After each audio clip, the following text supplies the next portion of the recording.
മദ്യനിരോധന സമിതിയുടെ സംസ്ഥാന കൺവെൻഷൻ കോഴിക്കോട് ഗാന്ധി ഗൃഹത്തിൽ നടന്നു. കൺവെൻഷൻ MK രാഘവൻ MP ഉദ്ഘാടനം ചെയ്തു.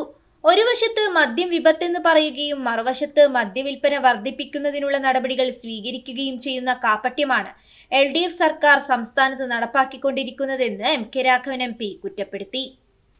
സമിതി സംസ്ഥാന പ്രസിഡന്റ് ഇയച്ചേരി കുഞ്ഞികൃഷ്ണൻ അധ്യക്ഷനായി. General secretary doctor Wilson Maliyekkal, coordinator professor TM Raveendran, Khadeeja Nargees, professor OJ Chinnamma, Siddique Moulavi Ailikkad, Iyachery Padmini, TM Varghese, artist Sasikala, IC Mary, sister Jaya, PM Habeebulla, P Mohanakumaran, Mercy Joy, Majeed Madampatt, Chaithram Rajeevan, S Chandrababu എന്നിവർ സംസാരിച്ചു.